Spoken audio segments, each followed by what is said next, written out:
And here we go, January 7th, Friday. It's another Bearcat Journal Nightcap brought to you by our good friends at Galactic Fried Chicken.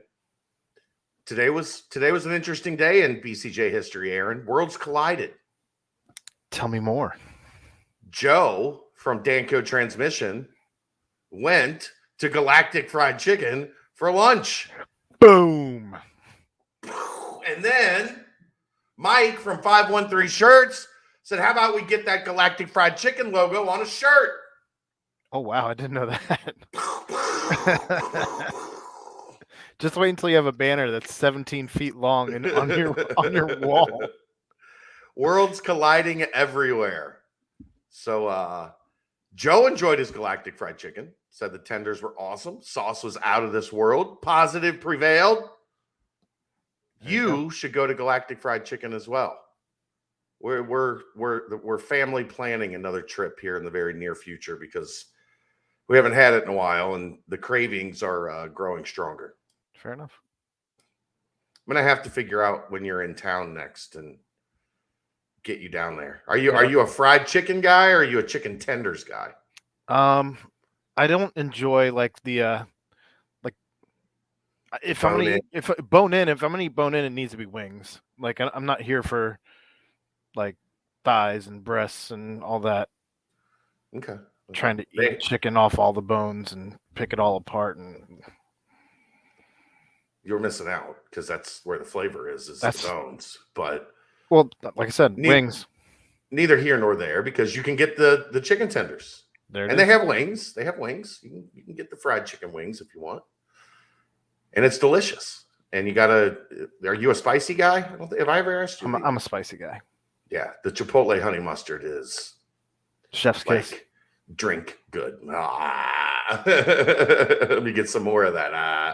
I hope someone clips that and that becomes the next Chad Brendel gif on BCJ boards. Don't give him any ideas. All right, let's get going. Get the Galactic Fried Chicken. Go get the app. Put the scroll up there, Aaron. All right. We got to get the scroll. It's Friday. Get the app.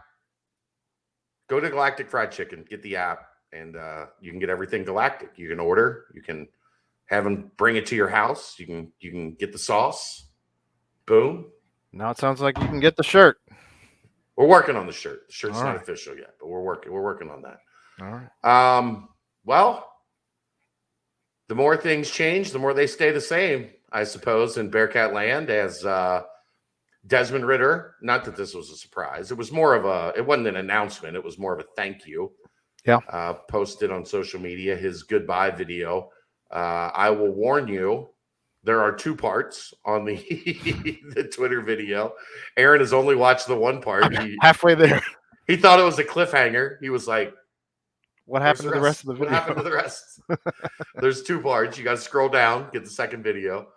But the end of one of the greatest careers in UC history, 43 wins, number 3 all-time in the history of college football, took this program to heights that many never imagined possible on that day in the Rose Bowl when he came in on the third series and took over this program for the next 4 years. What a freaking career for that kid. I mean, you can't say enough about who he's been both on and off the field and what he's meant to this program, what he's meant to the legacy that Luke Fickell leaves behind. I mean, he's obviously trailblazed his own legacy as well. So to be the third winningest quarterback of all time.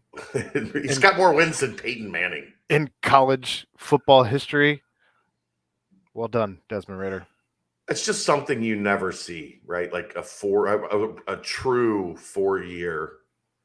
Came in on the third series of the first game of his redshirt freshman year. Yep. And outside of, the one game against Memphis that he didn't start to end the 2019 regular season, he started every game after that. Unbelievable. An Iron Man right there. And the crazy thing is, if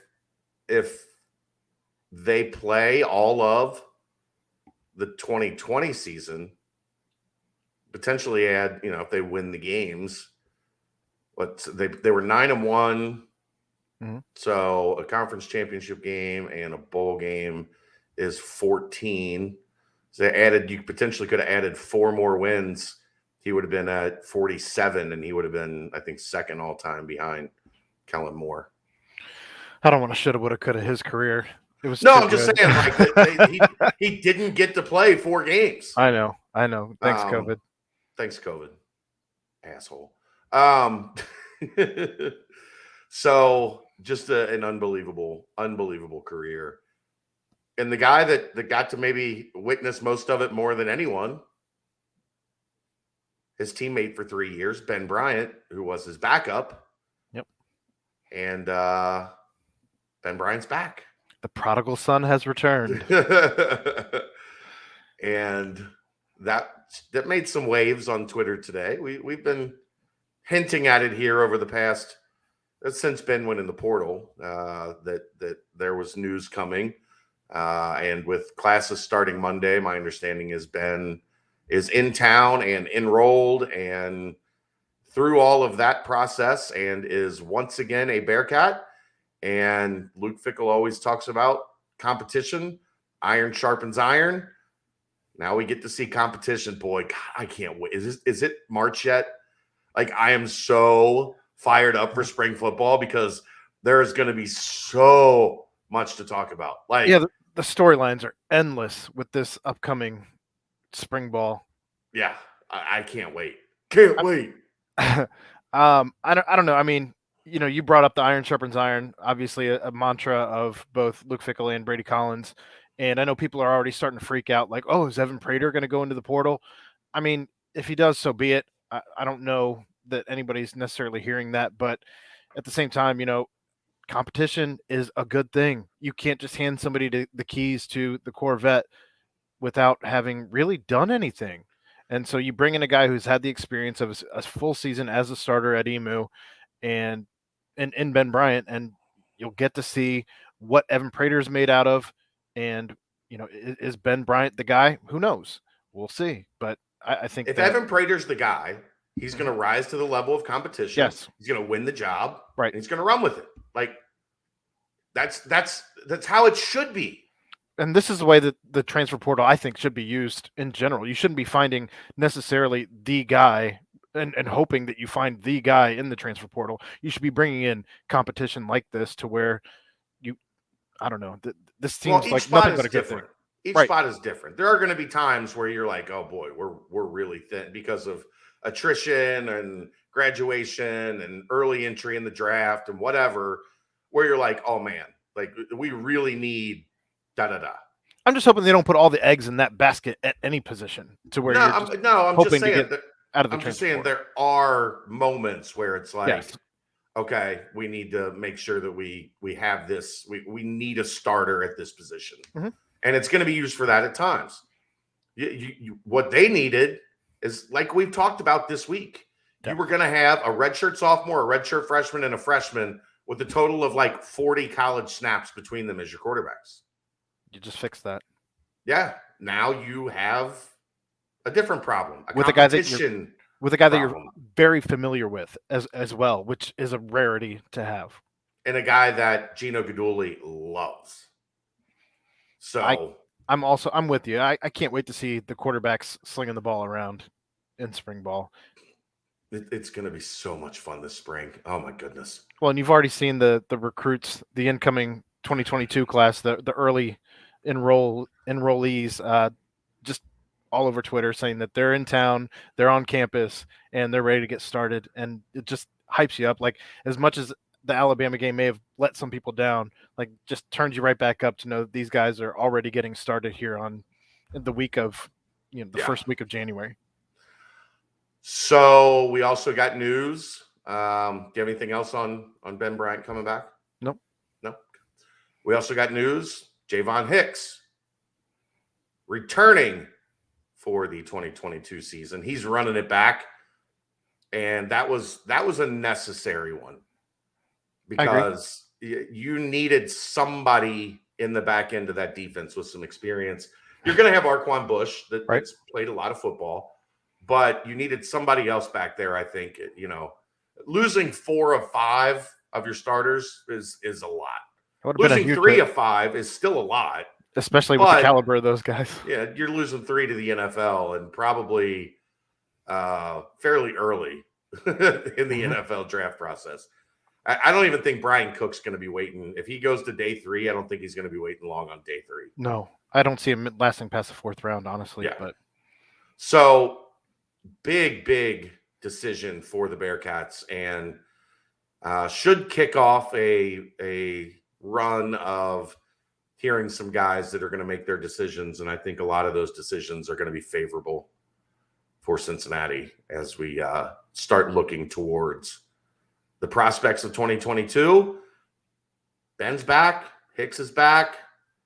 And you get a couple more of these guys back, and all of a sudden you're going from, man, this is going to be a total rebuild to you can win a conference championship in 2022. Yeah. You can maybe get to an MY6 game in 2022. Potentially. And for the reputation and image of this program and its growth and its future, it will be massive if they don't really skip a beat in 2022, because that's going to say we're different, right? Sure. From a team that lost 34 seniors and potentially, 8, 9, 10 guys to the NFL, Cincinnati's supposed to take a dip. Yeah. For at least a year or two. Right. And if they're not going to be college football playoff good. I don't think so either.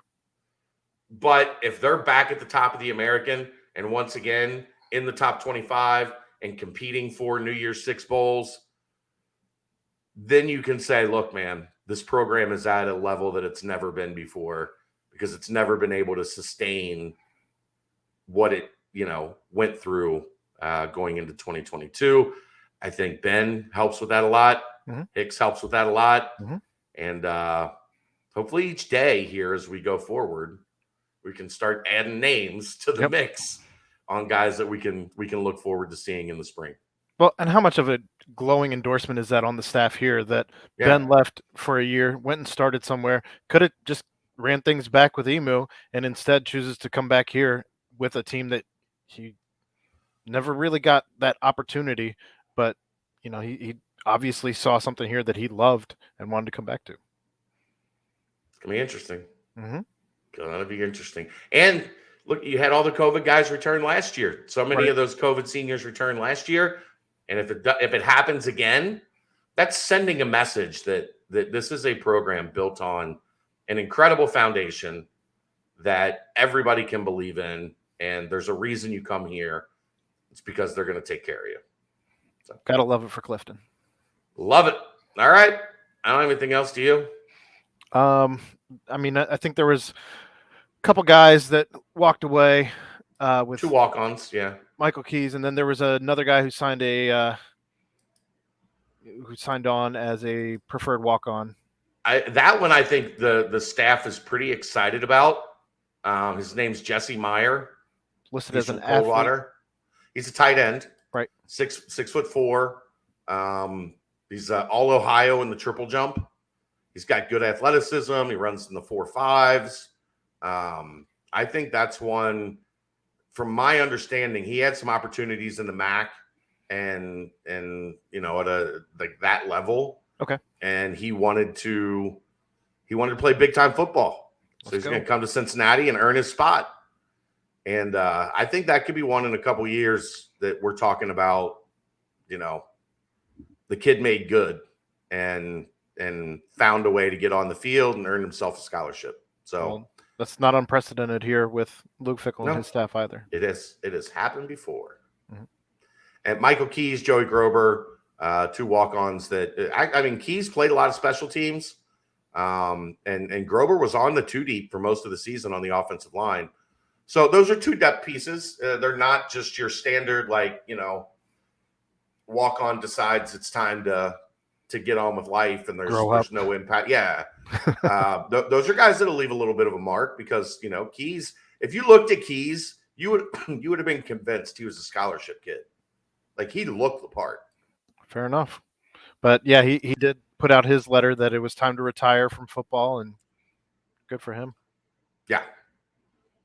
Wish them both the best. They were both good dudes. Good to have good locker room guys to have around. It just adds to the number of, quote unquote seniors that this team is not going to have back in the program next year. Practice is going to be, we have to have them wear like name tags. I mean, we're going to have to wear name tags because they're not even going to know who we are at this point. No, Like, you're there's going to right. be so many new faces. They're going to be like, "Are you Mick?" Like, no, I'm his boss. I made a new hire today. Can't wait to talk about that. Can't wait to talk about it. I made a new hire today. All that stuff on the Banks board that you were talking about, right? Yeah, we're getting there. We're getting there. All right, that's going to wrap it up. I'm Chad Brendel. He's Aaron Smith. Get your ass to Galactic Fried Chicken. Positive will prevail. If you don't get there, get to the app. GalacticFriedChicken.com. Download the app for everything Galactic. We'll see you next time. See you tomorrow night. Yep. On the nightcap. Right here on BearcatJournal.com. See ya.